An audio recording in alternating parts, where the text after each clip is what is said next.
Hi tears, அஸ்ஸலாமு அலைக்கும். Welcome to as Tamil. நான் உங்கள் சாய்ரா ஆஷிக். எல்லாரும் எப்படி இருக்கீங்க?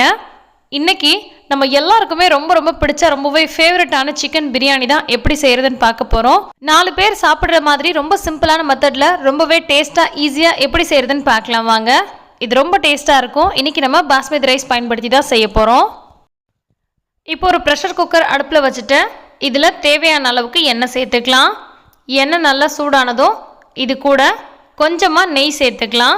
எப்போதுமே இந்த மாதிரி எண்ணெய் சேர்க்கும் போது கொஞ்சம் நெய் சேர்த்து செஞ்சோம்னா பிரியாணி ஃபுல்லாகவே நல்ல ஒரு வாசனை மணமாக இருக்கும். இப்போது 2 பிரியாணி இலை, சின்னதாக 2 துண்டு பட்டை, 4 கிராம்பு, 3 ஏலக்காய், கொஞ்சமாக கல்பாசி, கூடவே அன்னாசி பூ கொஞ்சம் போட்டுக்கலாம். இந்த ஸ்பைசஸ் எல்லாமே போடணும்னு இல்லை, உங்கள்கிட்ட என்ன இருக்குதோ அதை போட்டுக்கோங்க. இப்போ 2 வெங்காயத்தை நடுவில் இந்த மாதிரி ஸ்லிட் பண்ணிவிட்டு அதையும் சேர்த்துக்கலாம். கூடவே 3 வெங்காயத்தை நல்லா நீல வாக்கில் கட் பண்ணி வச்சுருக்கேன், அதையும் சேர்த்துக்கலாம்.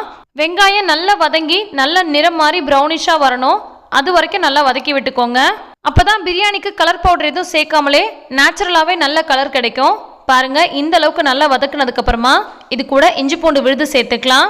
நான் இப்போ 3 டேபிள் ஸ்பூன் அளவுக்கு இஞ்சி பூண்டு விழுது சேர்த்துக்கிறேன். கூடவே கொஞ்சமாக கொத்தமல்லி தழை, கொஞ்சமாக புதினா இலைகளையும் சேர்த்துக்கலாம். கூடவே நீல வாக்கில் கட் பண்ண 3 தக்காளி சேர்த்துக்கலாம். பிரியாணிக்கு எப்போதுமே வெங்காயம் தக்காளி இந்த மாதிரி நீல வாக்கில் கட் பண்ணி சேர்த்துக்கோங்க. அப்போ தான் நல்லா வதங்கி வரும், சீக்கிரமாகவே வதங்கி வரும். இஞ்சி பூண்டை நல்லா வதக்கி விட்டுட்டு அதுக்கப்புறமா நம்ம தக்காளி சேர்த்தும் வதக்கலாம். அல்லது இஞ்சி பூண்டு விழுது சேர்த்துட்டு கூடவே புதினா கொத்தமல்லியெல்லாம் சேர்த்து தக்காளியும் சேர்த்துட்டும் நம்ம வதக்கிக்கலாம். ஆனால் தக்காளி நல்ல குழைய வதங்கி வரணும். இந்த மாதிரி நல்ல குழைய வதங்கி வந்ததுக்கப்புறமா இது கூட நம்ம மஞ்சள் பொடி, மிளகாய் பொடி, கறி மசால் பொடியெல்லாம் சேர்த்துக்கலாம். 1/4 ஸ்பூன் மஞ்சள் பொடி, 1/2 ஸ்பூன் அளவுக்கு மிளகாய் பொடி, கூடவே 1 ஸ்பூன் அளவுக்கு கறி மசால் பொடி சேர்த்துருக்கேன். இது நான் வீட்டிலேயே ரெடி பண்ண பிரியாணி மசாலா. நீங்கள் கடையில் ரெடிமேடாக வாங்கி கூட சேர்த்துக்கலாம். வேறு எந்த மசாலா பொடியும் நான் ஆட் பண்ணலை. மசாலாவோட பச்சை வாசனை போகிறதுக்காக ஜஸ்ட் ஒரு 30 செகண்ட் போல் இதையும் வதக்கிடலாம். இப்போ இது கூட நம்ம எடுத்து வச்சுருக்க சிக்கன் சேர்த்துக்கலாம். 1/2 கிலோ அளவுக்கு சிக்கனை இது கூட சேர்த்துக்கிறேன். கூடவே தேவையான அளவுக்கு உப்பையும் சேர்த்துக்கிறேன். எப்போதுமே பிரியாணி செய்யும் போது அரிசியும் கறியும் சரிசமமாக சேர்த்தோம்னா டேஸ்ட் ரொம்பவே நல்லாயிருக்கும். நான் இன்றைக்கி 1/2 கிலோ அளவுக்கு சிக்கன் சேர்த்துருக்கேன். ஆனால் 300 கிராம் அளவுக்கு மட்டும்தான் அரிசி சேர்க்குறேன். ஆனால் இதுக்கு 1/2 கிலோ வரைக்கும் அரிசி சேர்க்கலாம். இப்போ இது எல்லாத்தையும் நல்லா மிக்ஸ் பண்ணிக்கலாம். சிக்கன் ஒரு 5 நிமிஷத்துக்கு இந்த மாதிரி நல்லா வதக்கி விட்டுக்கோங்க. இந்த மாதிரி நல்லா கொஞ்ச நேரத்துக்கு வதக்கி செய்யும் போது டேஸ்ட் ரொம்பவே நல்லாயிருக்கும். இப்போ இது கூட தேவையான அளவுக்கு தண்ணி சேர்த்துக்கலாம்.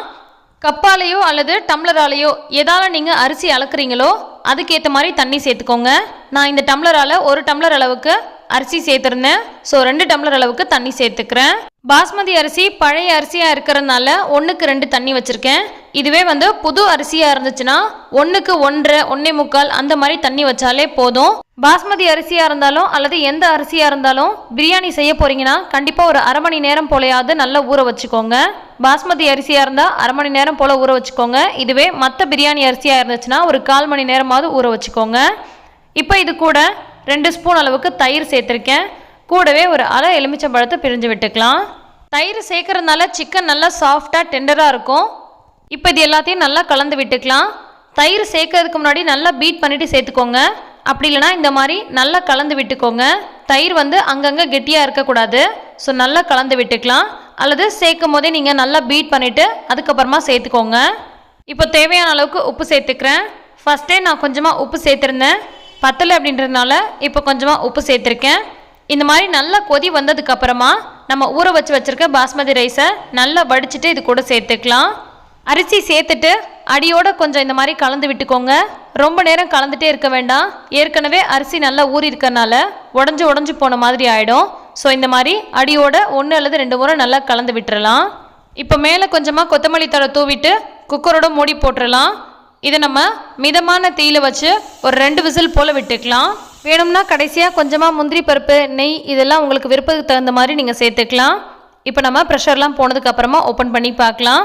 சிக்கன்லேயே ஏகப்பட்ட பிரியாணி வெரைட்டிஸ் இருக்குது. Ambur chicken biryani, Chettinad chicken biryani, Malabar chicken biryani, Hyderabadi chicken பிரியாணின்னு நிறைய வெரைட்டிஸ் இருக்குது. அதெல்லாம் வேணும்னா சொல்லுங்கள், தனித்தனி வீடியோவாக உங்களுக்கு போஸ்ட் பண்ணுறேன். இது நம்ம காமனாக எப்போதுமே செய்யக்கூடிய நார்மல் சிக்கன் பிரியாணி. கண்டிப்பாக நீங்களும் ட்ரை பண்ணிவிட்டு எப்படி வந்துச்சுன்னு கமெண்ட் பண்ணுங்கள். எல்லா புகழும் இறைவனுக்கே. நன்றி.